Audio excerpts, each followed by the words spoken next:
Welcome, Jill. You're a longtime supporter and donor to CWIS. Please share why you feel called to support CWIS. Well, I am delighted to be a supporter of the Center for World Indigenous Studies. And what I am most attracted to is the fact that CWIS, basically their mission of advancing the rights of Indigenous people is just right in line with my beliefs. And I am impressed with the comprehensive projects that CWIS is involved with.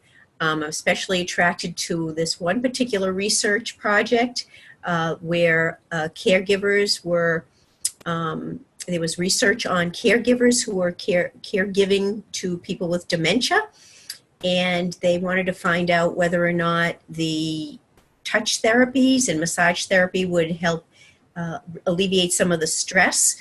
And after an extensive research project, it was clear that yes, that would help a lot of the caregivers. And so now the touch therapies is integrated into tribal community clinics and healthcare, which is just amazing that some of their very large public policy and ideas can be put into immediate work with the people that they're working with. But what I'm most attracted to is not just what CWIS does, but it's how they do it.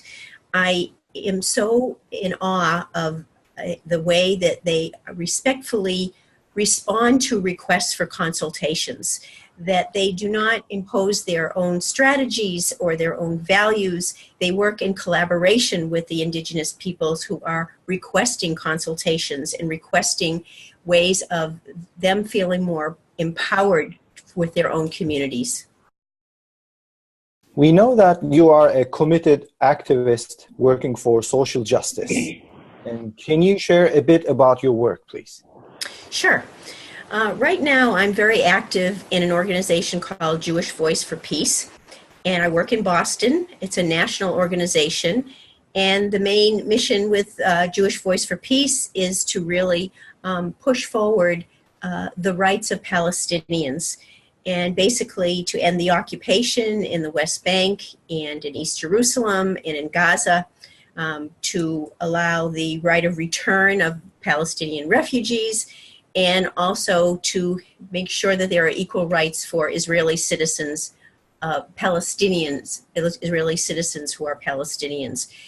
So I feel that in some ways the work is somewhat similar to CWIS because we have responded to the call of the Palestinians who have asked for an international economic boycott and sanctions and a divestment campaign to put some economic pressure on the Israeli government and on the policies that are oppressing the people who are living in that area.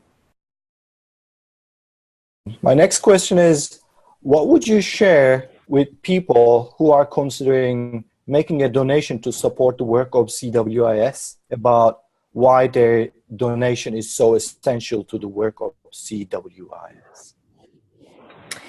Well, absolutely. What I would say to people is that CWIS envelops so many different projects, from policy and research, empowering Indigenous people, maintaining a library that is world-renowned for being one of the largest digital libraries related to Indigenous people. Not only that, but CWIS also trains our future leaders. All these projects require perseverance and patience, intelligence and focus. They also require a lot of endurance. But most important, none of these things can happen without finances. So that is what I would say to potential donors, is that these projects are comprehensive and they're respectful and they push forward ways of empowering Indigenous people internationally in so many different ways. And CWIS has all of the ingredients to make all of those projects very successful, and they need finances to support all of their incredible work. Great. Jill, thank you for taking the time and for your social justice work on behalf of indigenous peoples. Thank you.